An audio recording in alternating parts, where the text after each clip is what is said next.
The Suwalki problem. For analysts of European security, the most frightening geography on the continent is a 70-kilometer strip of land called the Suwalki Gap. It is the only land corridor connecting Poland to the three Baltic states, Estonia, Latvia, and Lithuania, and it runs between two hostile powers: Russia's Kaliningrad exclave to the west, and Belarus, Russia's closest ally, to the east. If Russia ever wanted to sever the Baltic states from the rest of NATO by land, this is where it would happen. The Baltic states are acutely aware of their vulnerability. Estonia shares a 1,064-kilometer border with Russia and Belarus. They are connected to the rest of Europe by land only through that 70-kilometer gap. NATO's response to this structural vulnerability has been to station multinational battle groups in each of the Baltic states and Poland since 2017. And Germany has now made its eastern commitment more concrete. In May 2025, Germany permanently stationed a brigade in Lithuania for the first time since World War II. In December 2025, Lithuania finalized an agreement to locally assemble 41 Leopard 2A8 main battle tanks and announced construction of a major training facility near the Suwalki Gap. Poland is building the Eastern Shield, a 700-kilometer defensive fortification project along its border. Western intelligence agencies have assessed that Russia could be militarily capable of mounting a conventional attack against NATO within 5 years, following its reconstitution after the Ukraine war. Poland's Chief of Staff General Wisław Kukula warned in November 2025, an armed attack on Poland is being prepared. Europe's defense reckoning, Russia's campaign against NATO, is not limited to direct military action. Denmark's intelligence service documented in October 2025 that Russia continuously conducts hybrid warfare through repeated airspace violations, aggressive naval operations, and suspected infrastructure sabotage. Russian-linked attacks in Europe more than doubled between 2022 and 2025, according to Belfer Center analysis. These attacks include sabotage of warehouses, explosives hidden in parcels, arson, attempted assassinations, GPS jamming over the Baltic Sea, and suspected severance of undersea communications cables near Norway's Svalbard archipelago. Europe is responding at a scale not seen since the Cold War. At the NATO Hague Summit in 2025, alliance members agreed to move toward defense spending of 3.5% of GDP, matching the United States. The Baltic states are already at or above this level. Lithuania at 4%, Latvia at 3.73%, Estonia at 3.38%, and committed to reaching 5.4% by 2029. The EU's self-described goal of strategic autonomy has shifted from an aspirational talking point to concrete procurement and industrial policy. The Zapad 2025 exercises conducted by Russia and Belarus in September involved joint military maneuvers in Belarus, the same staging ground from which Russian forces invaded Ukraine in February 2022. 4 months after the 2021 Zapad exercises. Military historians and security analysts across Europe noted the parallel explicitly. Multiple European forecast models now place the window of highest risk for potential Russian action against the Baltic states at 2027 to 2028, following a hypothetical end to the Ukraine war and a period of Russian reconstitution. The critical question hanging over all of this is American commitment. The United States maintained approximately 84,000 troops in Europe as of mid-2025. The Trump administration has signaled a desire to rebalance U.S. force posture toward China and the Western Hemisphere. If that rebalancing involves a significant drawdown from Europe, the credibility of the Article 5 guarantee, which has deterred Russian aggression for 75 years, becomes uncertain in ways that could invite exactly the kind of miscalculation that leads to catastrophe. Flashpoint 4, the Arctic, the geography that didn't exist. The Arctic is unique among the world's major geopolitical flashpoints for a specific and alarming reason. It is being created by climate change in real time. Sea ice that was permanent geography a generation ago is now seasonal at best. The U.S. Geological Survey estimates the Arctic holds 13% of the world's undiscovered oil and 30% of its natural gas reserves. Two shipping routes, Russia's Northern Sea Route along its Arctic coast and the Northwest Passage through Canadian waters, are becoming increasingly navigable, offering transit distances between Asia and Europe that would cut thousands of miles off traditional Suez Canal routes. Russia controls the Northern Sea Route and has spent decades building the infrastructure to exploit it. Military bases reopened from the Soviet era, new installations, expanded submarine fleets, and the world's largest icebreaker fleet. In March 2025, President Putin traveled to Murmansk to launch the newest Yasen-M nuclear-powered submarine, the Perm, and delivered a speech explicitly framing the Arctic as a domain of strategic competition with the United States. China has simultaneously built what it calls the Polar Silk Road as an extension of the Belt and Road Initiative. Beijing obtained Arctic Council observer status in 2013 and has since massively expanded its Arctic footprint, ports, energy projects, scientific stations, and an icebreaker fleet of its own. A 2025 Department of Defense report found that, in the decade since gaining observer status, China has begun to work closely with Russia in ways that create unprecedented styles of collaboration. The report described joint Russian-Chinese naval patrols in the Bering Sea between Alaska and Russia as a direct challenge to U.S. freedom of navigation. Sabotage as strategy. Russia's Arctic hybrid campaign has received far less attention than its activities in continental Europe, but it is arguably more sophisticated.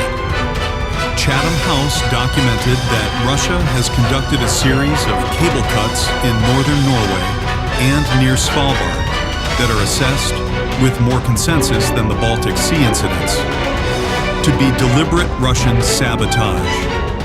These cables carry internet and communications traffic between Europe, North America, and East Asia. The Arctic is also home to Russia's Northern Fleet and nuclear submarine base at Gadzhievo, roughly 100 miles from the Finnish border. During Zapad 2025, Russia sealed off large swathes of the Barents Sea, including portions of Norway's exclusive economic zone, and practiced cruise missile launches over the Arctic. This is not a region NATO can ignore from a conventional military standpoint.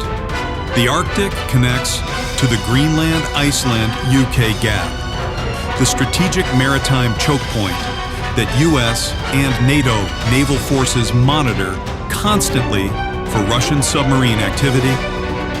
Russian submarines transiting that gap into the Atlantic can threaten the maritime resupply lines essential to sustaining any large-scale NATO operation in Europe. Greenland and the new Great Game. No discussion of Arctic geopolitics in early 2026 is complete without addressing Greenland. President Trump threatened to acquire Greenland through force if necessary, triggering an international crisis that strained relations with Denmark and multiple European allies. Trump eventually reversed course at the 2026 World Economic Forum, announcing a framework of a future deal. But the episode revealed just how central Greenland's strategic value has become to American security planners. The strategic logic is real, even if the tactics were counterproductive. Greenland hosts Pituffik Space Base, a critical missile defense installation. It commands the northern end of the Greenland-Iceland-UK gap. It has rare earth deposits that are increasingly vital to the defense industrial base. And it sits at the confluence of the Atlantic and Arctic in ways that make it central to any scenario involving Russian naval operations from the Kola Peninsula. NATO's Military Committee Chair, Admiral Giuseppe Cavo-Dragoni, addressed the Arctic Circle Assembly in October 2025 directly. Together, Russia and China aim to reshape the rules of access and influence to their advantage, challenging openness, fairness, and the rule of law. He described the Arctic as a region of competition, confrontation, and militarization, and offered a telling analogy about the Russia-China partnership. Russia sees this partnership like a marriage, while the Chinese look at it like a love affair.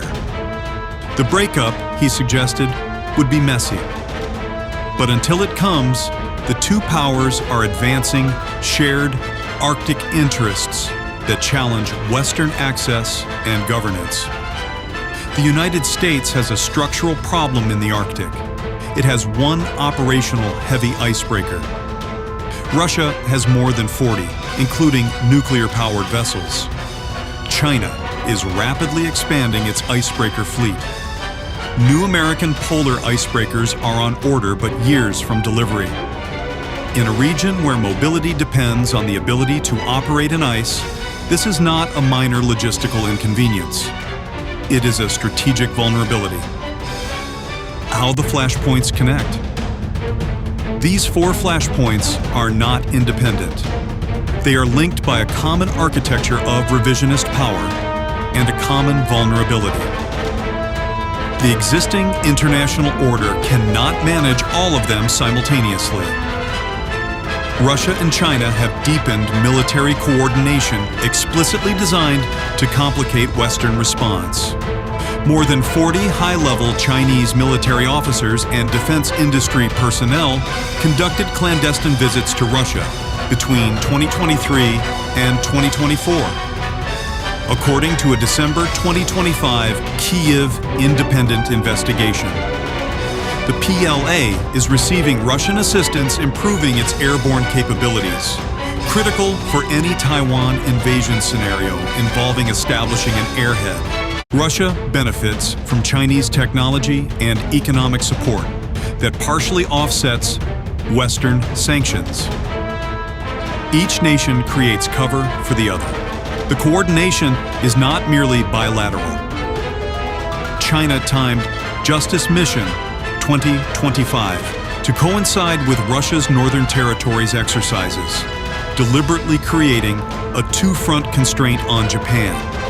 The timing of Russian airspace violations in September was analyzed by European security officials as probing operations designed to assess NATO reaction times and political resolve simultaneously.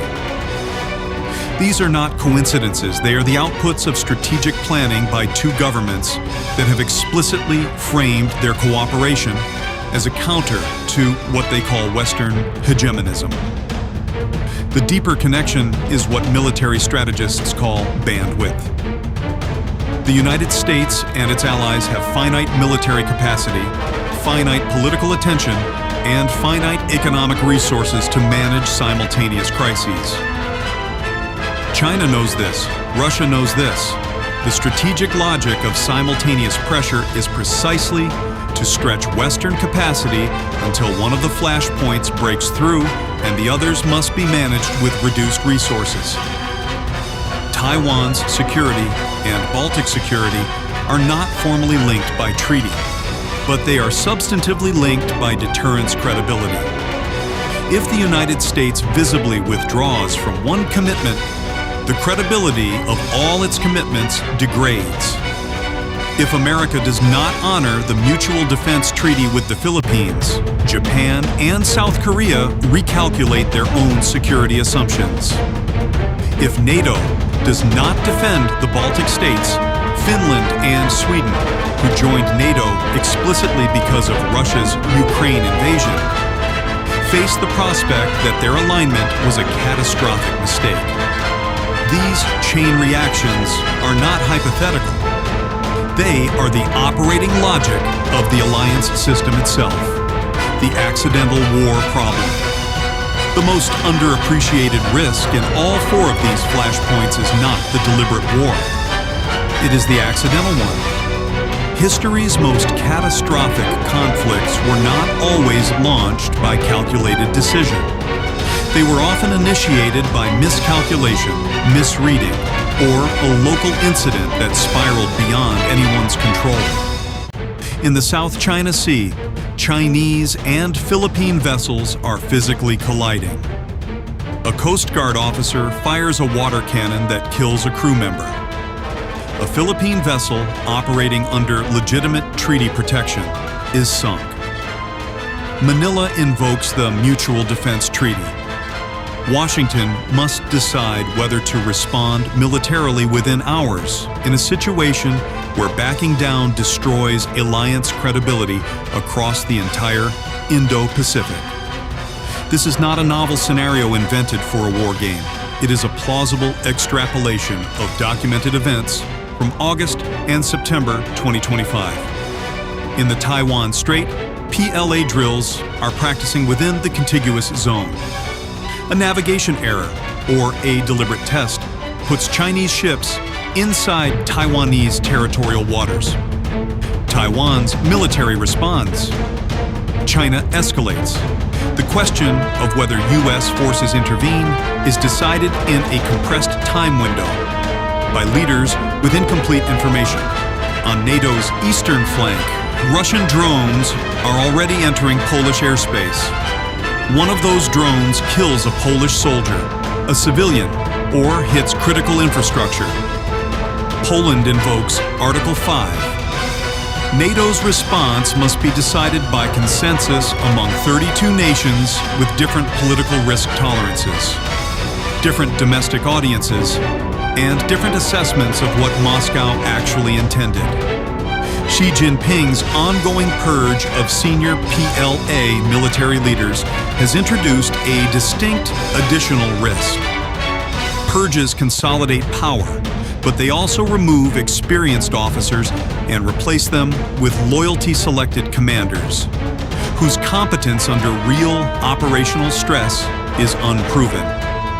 Maritime scholar Gregory Poling warned in a July 2025 War on the Rocks analysis that Xi has consolidated power to the point where escalation can become the norm, because party members fear his strong-arm rule more than they fear the consequences of overreach. What happens next? The next 24 to 36 months are likely to be the most consequential in the post-Cold War security order. Several things are simultaneously true, and their combination defines the period we are entering. China has not yet committed to a timeline for Taiwan. Its military exercises are increasingly specific and operationally sophisticated. But the DoD's own assessments indicate the PLA's logistical and sustained combat capacity has real limits. The massive purge of PLA leadership suggests Xi is not confident in his military's execution. The sustainability question, whether the PLA could sustain a blockade for weeks against opposing fire while managing logistics and personnel rotations, is one Beijing has not yet answered publicly and may not be able to answer satisfactorily. Russia, by contrast, has a military that is actively at war and learning from it every day. Its drone production is estimated at 2,900 attack drones per month. Its missile production approaching a peak of around 2,000 land, attack, cruise, and ballistic missiles annually. It is absorbing catastrophic losses in Ukraine, approximately 25,000 casualties per month on the most contested front lines, according to NATO Secretary General Rutte in December 2025, and continuing to fight. Whatever timeline Russia's reconstituted forces might become capable of acting against the Baltic states, that timeline begins from the end of the Ukraine war, not from today. The most stabilizing factor in all four flashpoints remains credible deterrence, the demonstrated capacity and will to impose unacceptable costs on any aggressor. Europe is rebuilding that capacity at a pace not seen since the 1980s. Japan is doing the same. The Philippines has chosen strategic transparency, publicizing every confrontation, building international solidarity, and refusing accommodation as a deterrence tool of its own. Taiwan's defense spending is rising, and the American NDAA has accelerated the delivery of capabilities specifically designed to make a blockade untenable. The destabilizing factor is uncertainty about American commitment, not American capability, but American will. Every adversary in every flashpoint is making calculations about whether the United States will be where it says it will be when the moment arrives. The uncertainty created by ambiguous signals from Washington is itself a source of risk because it invites probing behavior from adversaries testing where the actual red lines are. What we know as of February 2026 is that the tectonic plates are moving. The Taiwan Strait center line has become a formality that Beijing crosses routinely. The South China Sea is being converted into a Chinese administrative zone, one nature reserve, and one water cannon at a time. Russia's drones are in NATO airspace. The Arctic's ice is melting and being replaced by strategic competition.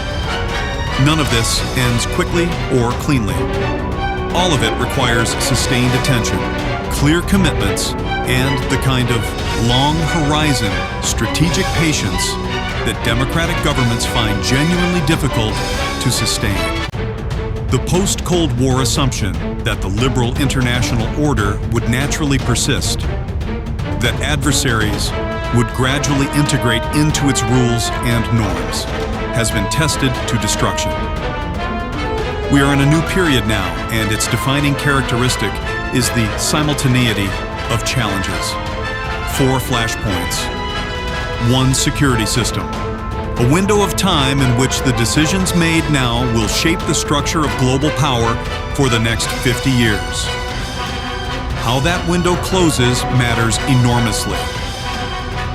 Whether it closes with deterrence intact or with deterrence broken is the central question of the era.